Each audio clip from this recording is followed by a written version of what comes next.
Hello.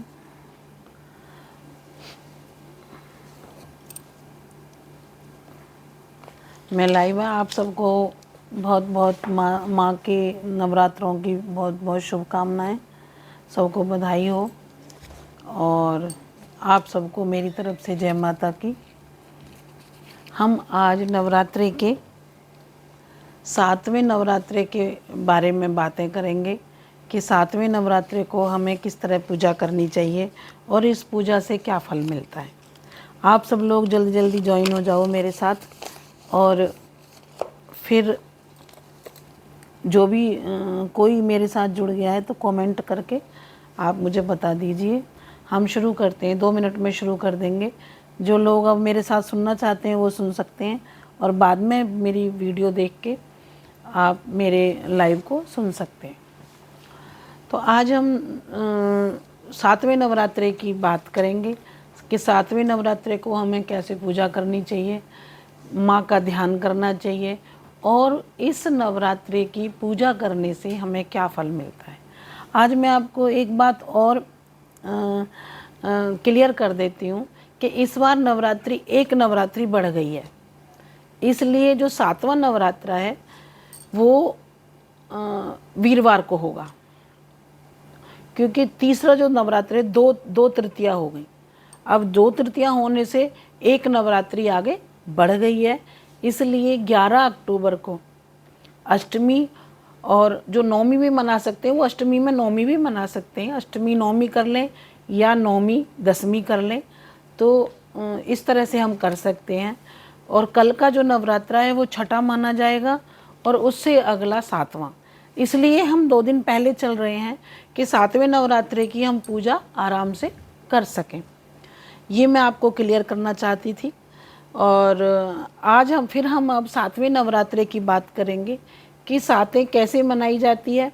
जिनकी यहाँ नौमी बनाई जाती है वो भी अष्टमी वाले दिन ही नौमी कर सकते हैं।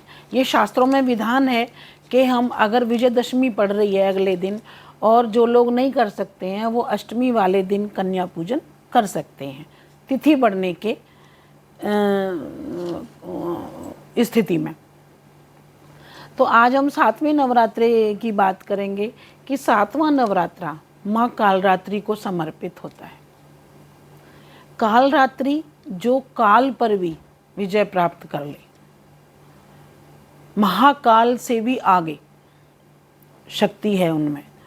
तो ये जो माँ हैं, ये हमारे संग जो दुर्घटनाएं होती हैं, हमारे संग जो मिसहैपनिंग होती है, उस सब को कंट्रोल करती हैं। इनकी पूजा से हमारे यहाँ हमारे जीवन में कोई दुर्घटना नहीं घटती, अनचाही जवान मौत नहीं होती घर में। और इसकी पूजा जो है वो बड़े शास्त्रीय ढंग से करनी चाहिए। इनका स्वरूप तो बड़ा भयंकर है। अगर हम इनके स्वरूप के ऊपर जाएं तो शुंभ निशुंभ को, चंडमुंड को, रक्तबीज को मारने के लिए माँ ने काली का रूप धारण किया। काली विशेषकर क्या है? काली है क्रोध। माँ का जो क्रोध था वो क्रोध काली बन के उनकी आँखों से प्रकट हुआ, आँखों की लाली से। तो माँ का जो रंग है वो श्यामल है, सांवला काला रंग है। लेकिन जब अपने भक्तों पे वो दुख देखती हैं, अपने भक्तों पे संकट देखती हैं, तो वो बिना विचार करे प्रकट हो जाती हैं। उन्हें विचार नहीं करना पड़ता उसके लिए। तो उसमें क्या है कि वो अपने भक्त को हर अर्थ धर्म काम मोक्ष सब कुछ देने के लिए तत्पर रहती हैं और दे भी सकती हैं, क्योंकि महायोगिनी हैं और शंकर प्रिया होने की वजह से उन्हें वो सब शक्तियां प्राप्त हैं जो भगवान शंकर के पास हैं। दूसरा, 64 योगिनियों की अधिष्ठात्री देवी हैं, 10 महाविद्याओं की ज्ञाता हैं, 16 मातृका जो हैं माँ हैं उनकी हेड हैं।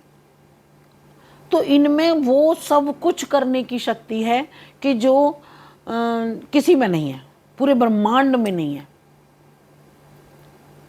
इस दिन जो भक्त होता है, जो माँ का साधक होता है, उसका जो मन होता है वो सहस्रार चक्र में स्थित होता है। सहस्रार चक्र का जो स्थान है वो ये ब्रह्मांड है। हमारे शरीर का जो ये ऊपरी हिस्सा है ये ब्रह्मांड है, जो सदा एक ऊर्जा से रहता है। आप कभी भी अपने इस सहस्रार पे हाथ रखेंगे आपको गर्म ही मालूम होगा। भर सर्दी में आप अपना हाथ अगर सिर पे रखें तो आपको लगेगा ये गर्म है। यानी संपूर्ण ऊर्जा का भंडार ये सहस्रार चक्र है। इसको मुकुट चक्र भी कहते हैं। इसके बहुत हैं, ब्रह्मांड चक्र भी, ब्रह्मांड है ये हमारा संपूर्ण। और इसमें जानकारी यानी हम ज्ञान का, असीम ज्ञान का भंडार इसके अंदर है। जो बहुत उच्च कोटि के साधक होते हैं, जो साधु सन्यासी होते हैं, जो कभी कहते हैं कि जहाँ लोग निवास करते हैं वहाँ नहीं आते, उनका जो प्राण निकलते हैं वो ब्रह्मरंध्र से निकलते हैं। और कहते हैं जब ब्रह्मनंद से हम हमारे मुख से ऊपर से यानी यहाँ से या आँखों से या नाक से जब प्राण निकलते हैं तो ये कहते हैं कि ईश्वर फिर जीते जी वो इंसान मोक्ष को प्राप्त हो जाता है और वो सीधा स्वर्ग को जाता है, या स्वयं भगवान के उन्हें दर्शन होते हैं और वो सीधे भगवान के पास पहुंच जाते हैं। तो ये जो चक्र है ये 1000 दल वाला कमल है। जब साधक बहुत से जो योग से साधना करते हैं, जो नवरात्रों में रोजाना, क्योंकि आखिरी चक्र है ये जो 7वें दिन का चक्र है ये आखिरी चक्र है, यानी संपूर्णता की ओर जाते हैं। और जब साधक यहाँ स्थित होके माँ की आराधना, माँ का ध्यान, माँ की पूजा करता है तो उसे कुछ अलग तरह का महसूस होता है जो वो शब्दों में नहीं बताया जा सकता। वो अब माँ की समीपता महसूस करता है कि जैसे मैं माँ के पास ही बैठा हुआ हूँ, और वो जो चाहता है, वो जो उसकी मनोकामना है वो उसे अपनी पूर्ण होती नजर आती है, पूर्णता की ओर जाता है। और सातवीं ये जो नवरात्रि की जो महिमा है ये बहुत, वो मतलब हम उसे कह नहीं सकते, शब्दों में नहीं कही जा सकती। नवरात्रि में जो लोग 9 दिन व्रत नहीं कर सकते वो पंचमी से नौमी तक का व्रत रख सकते हैं, और जो पंचमी, षष्ठी, सप्तमी, अष्टमी, नौमी और दशमी को पारण करें। दूसरा, जो लोग 5 दिन का भी नहीं रख सकते वो सप्तमी, अष्टमी और नौमी 3 तिथियों का व्रत करने से पूरे 9 दिन के व्रत का फल मिलता है, क्योंकि इस समय सारी शक्तियां जागृत हो जाती हैं। बहुत से लोग तो कुछ भी नहीं खाते, बहुत से लोग सिर्फ जल पीते हैं, बहुत से लोग सिर्फ दूध ही पीते हैं। लेकिन आज के परिवेश में शरीर हर इंसान का इतना कमज़ोर हो चुका है कि वो इस तरह के उपवास नहीं रख सकता। तो हम फल खा के या कुछ अन्न का त्याग करके ये इस शक्ति को ग्रहण कर सकते अपने अंदर, क्योंकि इस ऋतु में, इस नवरात्रों में जो शक्तियाँ होती हैं वो पूरे ब्रह्मांड में फैली हुई होती हैं, उन्हें अपने अंदर अवशोषित करना पड़ता है। और जब हम अवशोषित करते हैं अपने शरीर में तो हमें महसूस होता है कि हम किसी शक्ति के ऑरा के अंदर हैं, यानी चक्र के अंदर हैं। आप माँ को देखिए, माँ के हाथ में क्या है? वज्र है हड्डियों का, हाथ में एक अभय मुद्रा है, खड़ग है, मतलब अभय दान देती हैं साधक को, और गले में कांटों का हार है। इतना विकराल रूप है कि हम उसको मतलब महसूस करने से ही हमारे रोम खड़े हो जाते हैं। लेकिन इतना अशुभ वेश होते हुए भी वो अपने बच्चे को एक फूल की तरह रखती हैं, इसलिए उनका नाम एक शुभ करी भी है। शुभंकरी, जो हमेशा शुभ ही करती है, कभी गलत नहीं करती साधक का। देखने में जरूर है वो, देखने में विकराल है, देखने में डर लगता है उन्हें, लेकिन जब वो अपने भक्ति पे दृष्टिपात करती हैं, अपने साधक पे दृष्टिपात करती हैं, तो उसके सारे रोग दोष को सबको हरण कर लेती हैं, खींच लेती हैं अपने अंदर।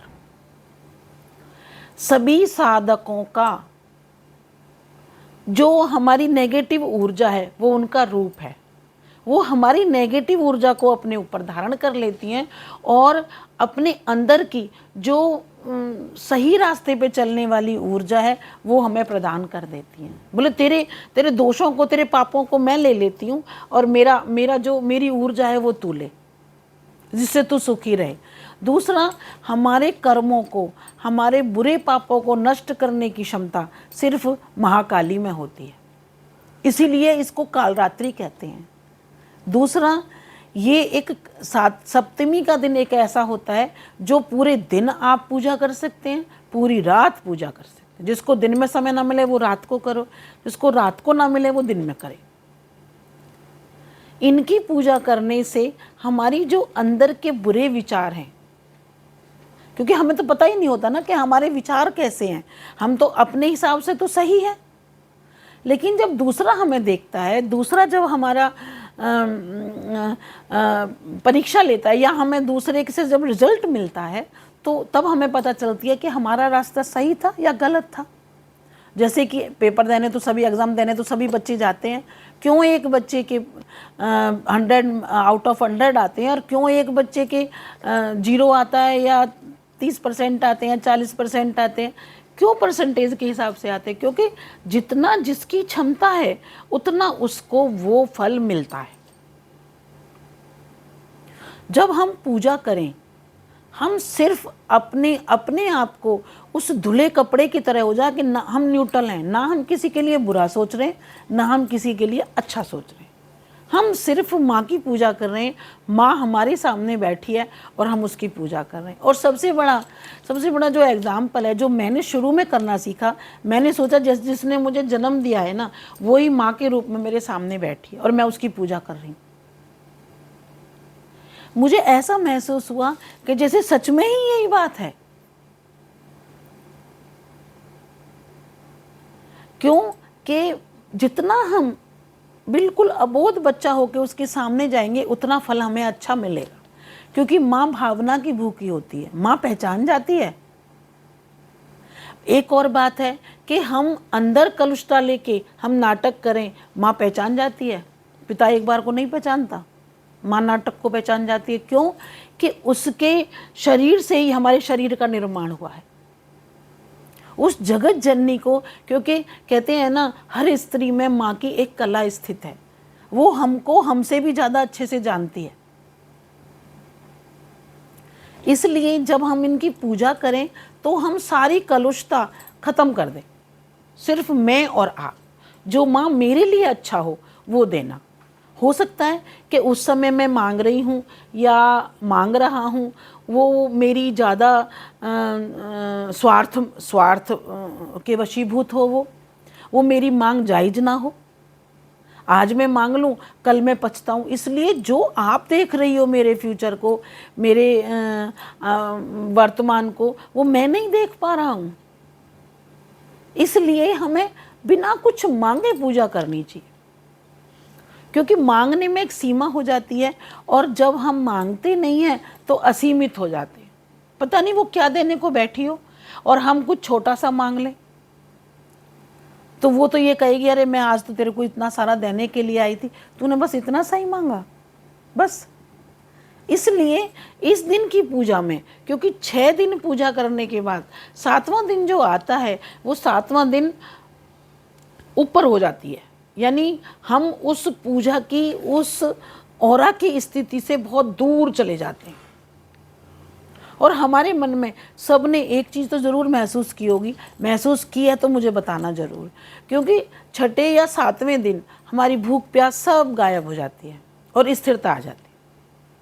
ये आप ज़रूर मेरे को कमेंट्स करके बताना, क्या मैं ये सही कह रही हूँ कि जब हम व्रत करते हैं और 6ठे और 7वें दिन एक ऐसी शांति, एक ऐसी स्थिरता आ जाती है जो ना हमें भूख लगती है, ना हमें प्यास लगती है, और हमारा जो शरीर है वो बड़ा हल्का हो जाता है।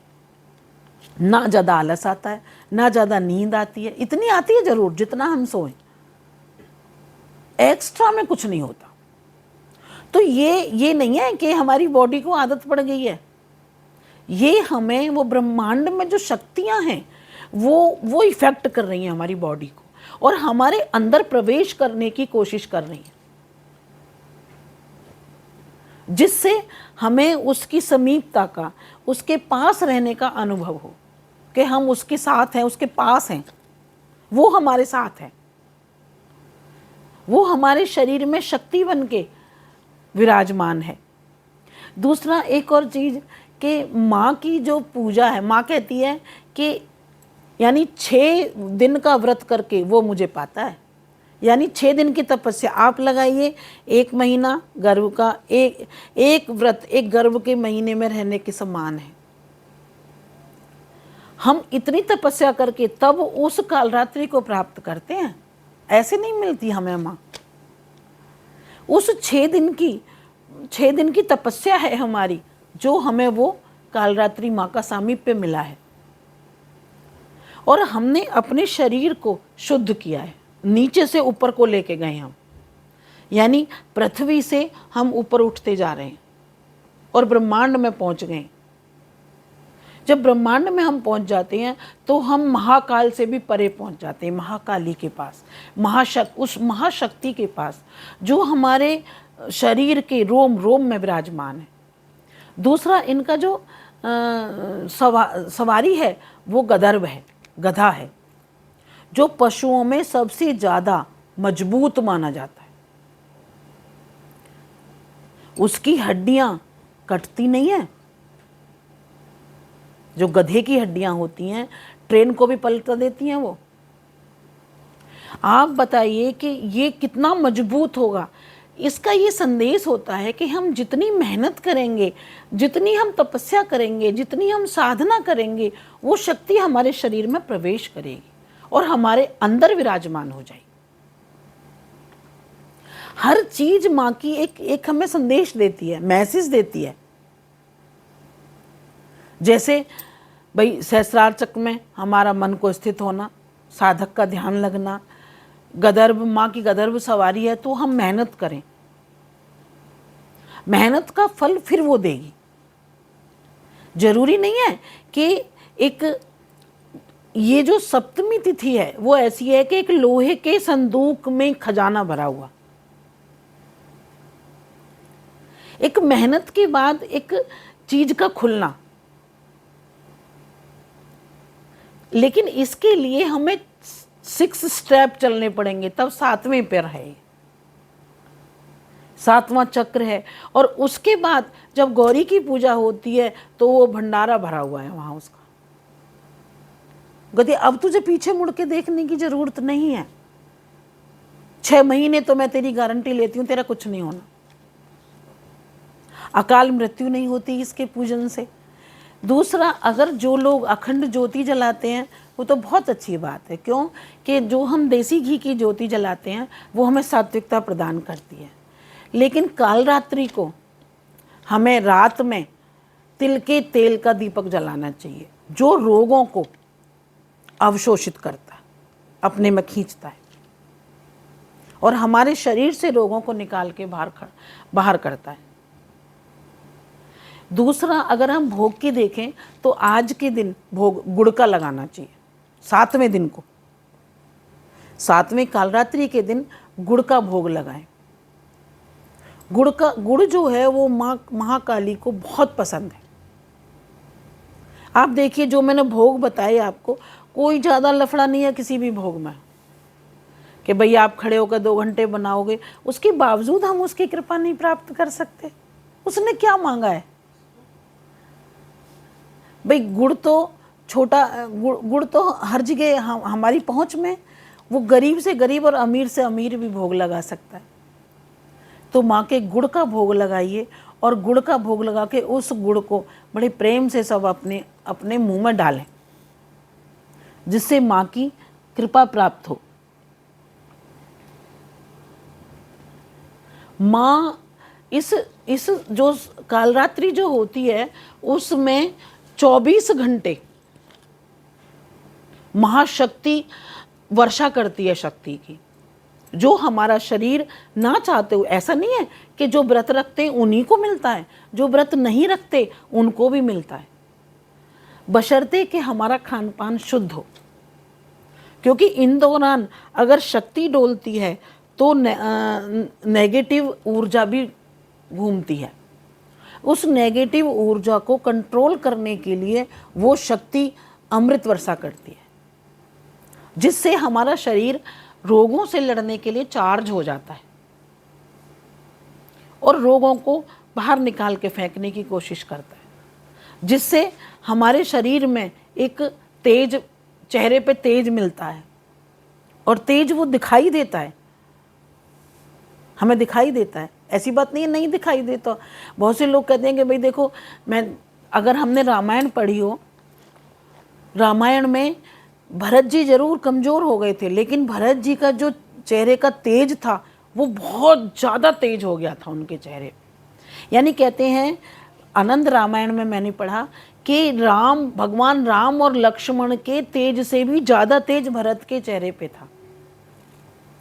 तो हम अपने शरीर को तपस्या से छीन तो करते हैं, लेकिन जो हम शक्ति को ग्रहण करते हैं वो शक्ति तेज बनकर हमारे चेहरे पे आ जाती। क्योंकि सांसें तो हम गिन के ही लाए हैं, क्योंकि माँ के गर्भ से जन्म लिया है तो मरना तो है ही। धीरे धीरे ऊर्जा कम होती है, शरीर की शक्ति कम होती है, लेकिन हमारी तपस्या का जो तेज है वो हमारे चेहरे पे मिलता है। सप्तमी तिथि जो होती है उस दिन कहते हैं माँ का जो मुख है वो खुलता है। अब आप देखिए, अलग अलग अपने हिसाब से सब करें। माँ का जो मुख खुलेगा किस लिए खुलता है? क्योंकि जो हमारे शरीर को हानि पहुंचा रही होती हैं शक्तियाँ, माँ उनको अपने मुख द्वारा भक्षण करती है, पहले अपने अंदर लेती है उसको। और जो शक्ति ऊर्जा है जो बरस रही होती है, उनके शरीर से जो तेज निकलता है वो किरणें हमारा शरीर खींचता है, उन किरणों को। क्योंकि करोड़ों सूर्यों से भी ज़्यादा उनके शरीर में तेज है, जो रक्त बीज के रक्त को पी सकती है, उसकी एक बूंद नहीं गिरने दी नीचे, और उसकी जो लाश थी वो भी भस्म कर दी। क्योंकि आंखों से अग्नि बरसती है उनके से, इतनी ज्वाला है, इतनी ऊर्जा है कि वो उनके हर शरीर के रोम रोम से ऊर्जा निकलती है, जो साधक का शरीर उसको ग्रहण करता है। तो हमें कालरात्रि की पूजा करनी चाहिए। शास्त्रों में तो यहाँ तक लिखा हुआ है कि कालरात्रि वाले दिन हमें सोना नहीं चाहिए, निंद्रा का त्याग करना चाहिए। लेकिन हम कलयुग में रहते हैं, थक जाते हैं, शरीर में अब इतनी जान नहीं होती है, तो इसलिए हम सोते तो ज़रूर हैं, पर फिर भी हमें रात्रि के प्रथम पहर में माँ का ध्यान करना चाहिए, और रात्रि के शुरुआत में जब दिन निकलना हो, सप्तमी का मॉर्निंग के समय माँ का ध्यान करना चाहिए, और सप्तमी की रात को माँ का ध्यान करना चाहिए। ऐसा हो ही नहीं सकता कि आपका शरीर चार्ज ना हो, रोगों को ख़त्म ना करे। जो जोत का बचा हुआ कालरात्रि की रात को अगर तिल के तेल की आप जोत जलाते हैं तो उसका जो तेल बचा हुआ है उसे अपने शरीर पर लगा के देखिए। उसमें इतनी ऊर्जा होती है, इतनी ऊर्जा होती है कि आपका रोग अगर आप लगाएंगे, लगाते ही आराम मिलेगा उस चीज़ को। दूसरा, सप्तमी तिथि आध्यात्मिकता की है, ज्ञान की है और ऊर्जावान विचारों की है। आप अगर साधक हैं, आप सप्तमी की पूजा कर रहे हैं, तो आप सही तरीके से ध्यान किया है आपने, तो आपको बुरे विचार आ ही नहीं सकते। सप्तमी के दिन मन की स्थिति बड़ी अच्छी हो जाती है।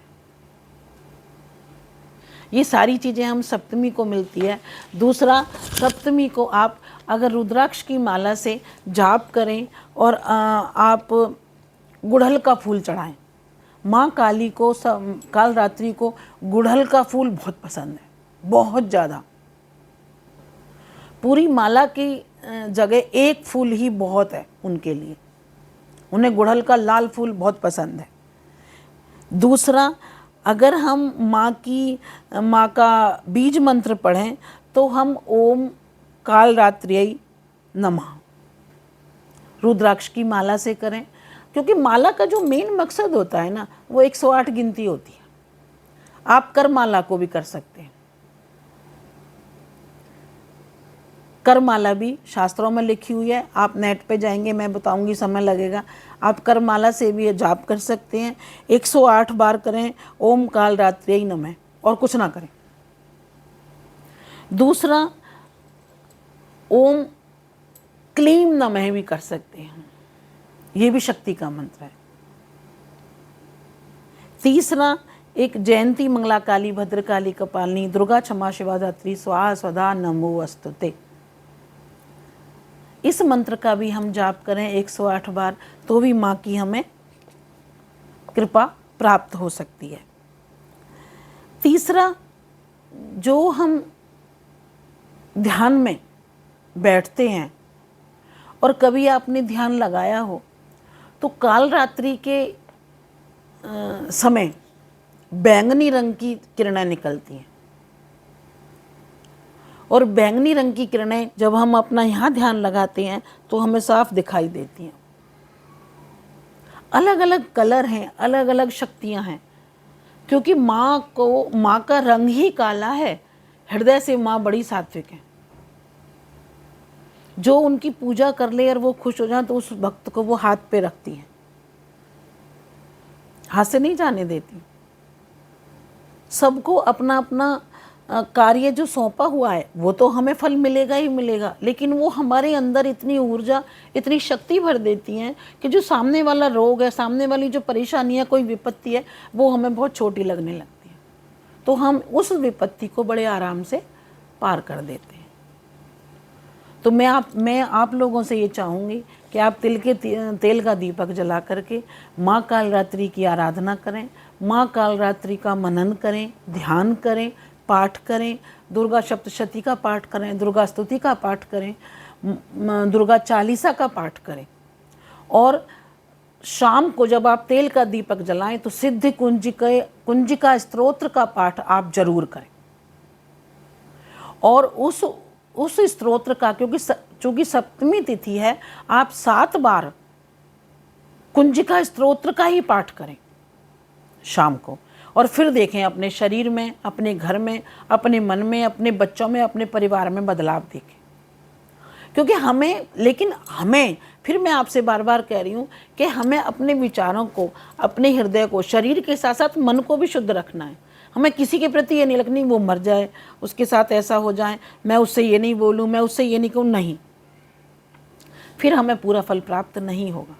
सब यही जब आप हाथ जोड़ के बैठे कि माँ तेरे सभी बच्चे हैं, सब सुखी रहें, सबका भला हो, जिसको जो चाहे माँ, जिसकी मनोकामना हो पूरी करना, और साथ में माँ मेरा भी ध्यान रखना, तो देखना आप कितना अच्छा आपको मिलेगा, और उसका फल आपको मिलेगा ही मिलेगा। उसका मैं आपके सामने उदाहरण हूँ। मेरे पास जो भी है वो माँ भगवती की प्रताप से ही है।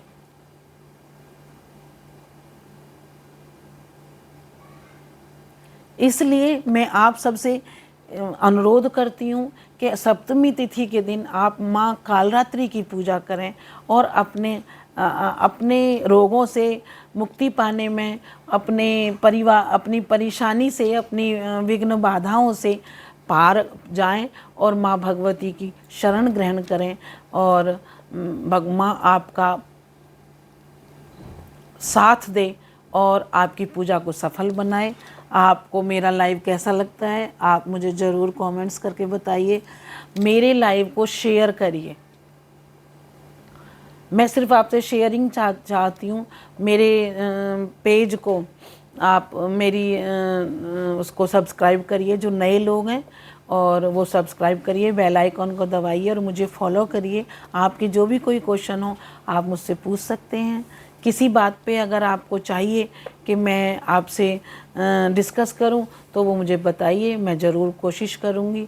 आज के लिए इतना ही। बहुत बहुत धन्यवाद। माँ कालरात्रि आप सबकी मनोकामना पूरी करे। आप सुखी रहें, स्वस्थ रहें, बच्चों के साथ रहें। बहुत बहुत धन्यवाद। जय माता दी।